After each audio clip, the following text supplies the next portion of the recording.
What is up, you guys? So I just recorded a video with no audio, and I've done this before. You would think I would know better, but I have these new little microphones, they clip on, and they're really good when you turn them on. So I just recorded it. But anyway, I'm on my way to work today. It's an hour and 40-minute drive. It should be about an hour and 5 minutes, but it's Orlando. It's going to Orlando, and traffic is terrible. So I am going to work 3.5 hours. I know this footage is a little shaky when I start driving, but I'm going to work 3.5 hours in pediatrics. I feel super exhausted and tired. I got up early, which is way too early. So then I tried to get at least like an hour of sleep before it's really time to get up. And I just feel super, super exhausted and tired. Today is one of those days where I have to do a little bit of everything. So I'm going to work in pediatrics for 3.5 hours. I am joining into the virtual clinical session right immediately after that. And then when I get home, I'll have to be on the virtual clinical and clean up my kitchen, cook dinner, head over to my son's soccer game, and come back home, study for my midterm, work on my online course that's launching next week, which is the weight loss management course. And it's just a lot of things that have to be done in a day. People ask me, like, how do you manage to do all these things? How do you own a business? How do you run businesses and do this and do that, and you're a student? It's really a matter of doing a little bit of everything pretty much all the time. You're working towards completing something all the time. And there are things that go lacking, like my quality time with my husband often is what goes lacking. And thank God he's very patient, but that is the thing that often goes lacking. We may be in the same room, in the same house, but my focus is somewhere else, or his focus may be somewhere else. So those are the things that kind of go lacking. And then of course, time for myself that goes lacking also.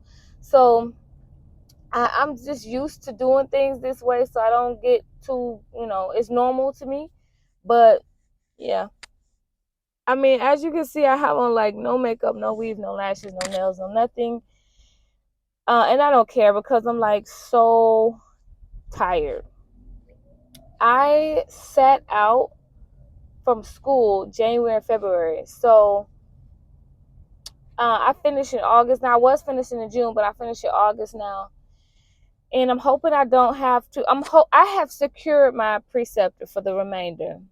So I think, like, I've had a conversation with the preceptor. But I'm hoping that everything goes well and I don't have to sit out again. And I actually do graduate, because I'm supposed to graduate August 26th, which is the last day.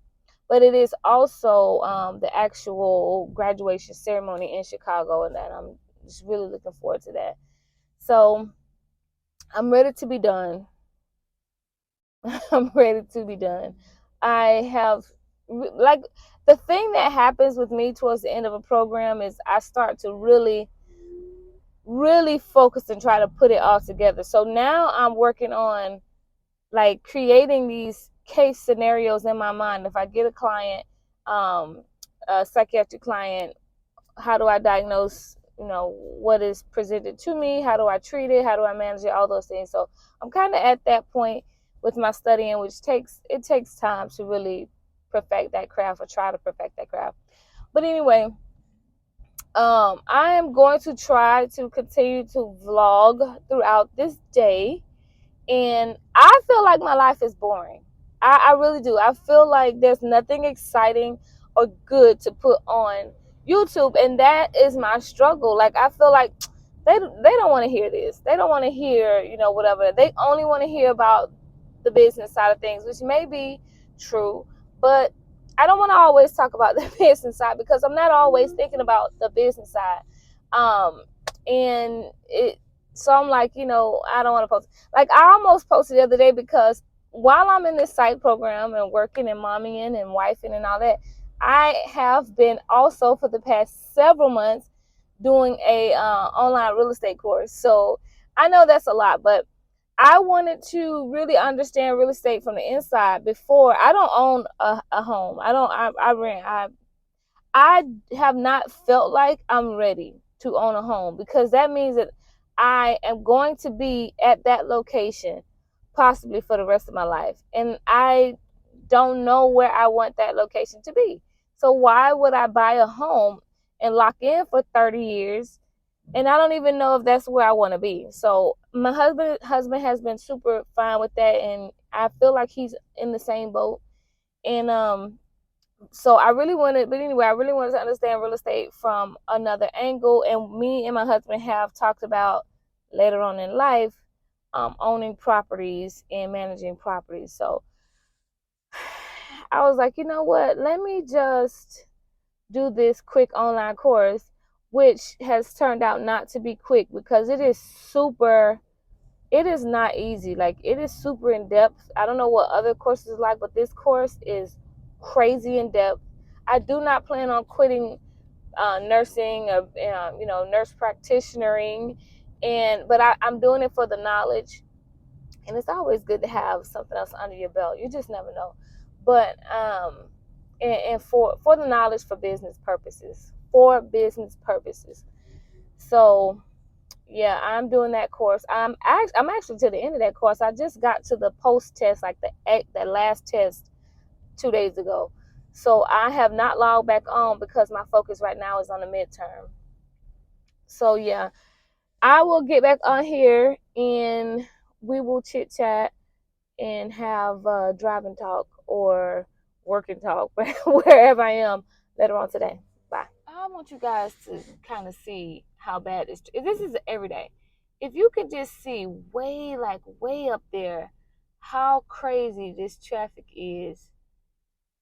It is like this for miles. I know right now the light is red, but even when the light is not red, it's like this. You're crawling. So I was on TikTok the other day and I was telling people, like, stop moving to Central Florida. Like, we are literally full. This is what I mean. This is every day. I drive to Orlando 6 days a week, and this is how it is at least 5 out of 6 days. It's a lot. Oh, let me tell y'all something else. You see these, like, this overpass right here? I am terrified to get stuck like this, how we're sitting still. I'm terrified to get stuck under those things, because there have been times where those things fall and fail and kill everybody under them. And it's happened like a couple years ago in Miami. It happens, but it's not televised. So for me, like, I will literally stop before I get under that and wait until I have enough space, and then I'll go. Make sure my microphone is on, because okay. So my drive turned out to be a 2-hour drive, so I am 20 minutes late for work. And the other provider, nurse practitioner, is also running late. So it is one of those days. Oh, sorry. I can see the office and there's traffic in front of me, so trying to get there. So I've already called the medical assistants to let them know that me and the other provider are running late, and I will be there at that time, 10 minutes. So they were just getting the patient started, and I am pulling up to the office. And there's parking spaces, so that's a great sign. Now I have to run.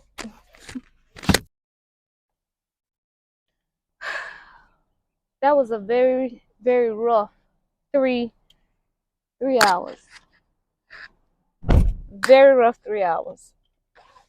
And I was planning on staying a little late because the office manager ordered lunch, and it's kind of an appreciation because the actual physician is out of the country, and we have been managing the office very well.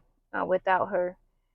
And I was gonna stay, but when I tell you that was a rough 3 hours, it's like it's nonstop. When you work, and this is my observation. When you work in an office that is primarily Medicaid, the goal, unfortunately, for some of these offices is numbers. It's numbers. And when the goal is quantity, quality, you sacrifice quality. And I've spoke about this to office management. There's no secret about my feelings regarding that. Um, Hopefully that didn't rub too much and cause some feedback or noise. But anyway, so whenever you have that situation, that case, you sacrifice quality of care. And in this demographic, which is heavily low income, heavily I don't want to say uneducated, but there is a lack of education in most of these individuals, the parents, and a lack of I I don't know how to say this professionally and in a way that won't be offensive, but you got to have thick skin and you got to be strong to work in this demographics, okay? Because these people will literally be wrong and cuss you out. Some of them only want to see the physician, which is fine with me because everybody has a preference and it's less work for me. But in the meantime of saying, I don't want to see the doctor, they would degrade you like you don't know anything. And literally, they just have a high school education. You got to have thick skin to work in this demographics. You got to let stuff like that, as best as you can, just roll off your back. And we definitely had that today. We definitely have, the last minute walk-ins, and then they want to cuss you out because, you can't necessarily fit them in, or fitting them in means that you are late going to lunch, you're late going home, and it's something else. It's something else. And then when you add in the combination of mistakes, not huge mistakes, but mistakes that create, a time-consuming mistakes made by MAs that I have to fix, and that it's just one of those days.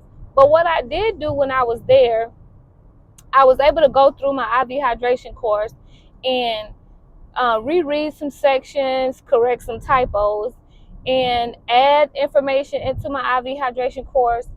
I had somebody message me. Somebody asked a question in the comment section here on YouTube, and it kind of got me to thinking about the information that is in my course. So I went back to the course, the IV therapy course, and just make sure that, am I answering this question inside the course? And then anyway, when I went in the course, I saw a couple of typos, so I fixed those and added some more, I hope, is helpful information. Answered an email or two for the nursing firm, and did some things on the business side while I was there, waiting on the next patient to come. So it was just rough, and I'm telling you, they got their money's worth out of me today, but I am happy to be on my way home. Now, right now, I should be logging into my virtual clinical session and listening in and watching, but I do know that preceptor sends the students to lunch. Everybody goes to lunch around this time. So before, when I've logged in at this time, it's quietness because there's nobody doing anything. So I am going to wait until after lunch, or what I think is after their lunchtime, and then I'm going to try to log in. So I'm on my way home now, and once I get home, I'm going to, of course, participate in the clinical session. And while I'm listening, which are times when the preceptor is talking to a client, I'll likely be cleaning my kitchen and prepping dinner. So that is my plan for today. And yeah, that's where I am. I might get aggravated with myself being on YouTube and creating a video looking so beat up. So I might even just fit in doing something to my hair. I'm gonna try. One of the students that was with us today in the office, a family nurse practitioner, she's precepting there, and we were having a discussion about what I'm doing today. I don't even know how we got on this discussion, but she said, I do not know how you do it. I don't know how you fit everything in.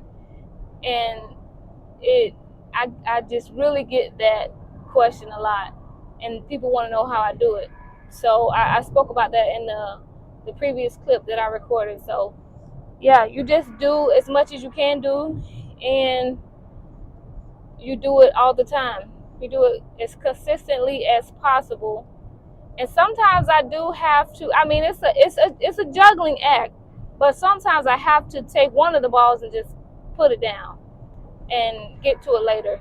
And that's how it is. I prioritize, because some of the balls I have to keep afloat in the air. But so anyway, this drive home, because it's midday and everybody's either already at work or already home or whatever, so that morning rush is done.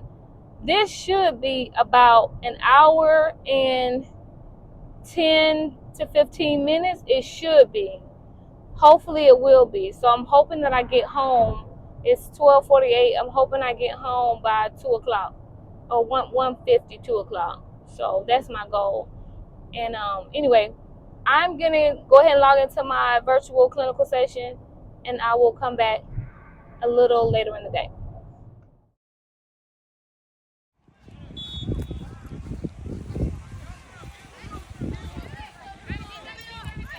Let's see if I can zoom into mine.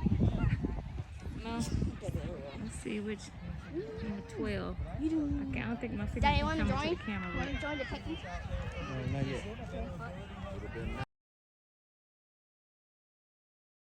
Oh, we flashed a smile. Oh, look at my face. Alright, you guys, so we made it to my son's soccer game. There's a lot of families out here. It is a tournament, so it's all kinds of... Oh, it's out of focus. You guys won't be able to see that. Watch my husband back there. So anyway, we made it to the soccer game. I didn't get my food cooked, but I'm still gonna cook when I get home, or I'll just have to spend the money and buy dinner. So yeah, that's where I am in my long day. Saw several patients today on the clinical rotation for the hours that I was on there. Wrote down as much as I could, asked as many questions as I could, and learned a little bit. So it was a good day, busy day, and it's not over yet. So I'll see you guys later. Doesn't it make you tired, Mommy? Mm-mm. Makes me tired. The wind, the breeze, makes me tired. Hey Noah, Oh, you're back? what do you want to say to YouTube about the game? It was a good game, good opponents. We lost.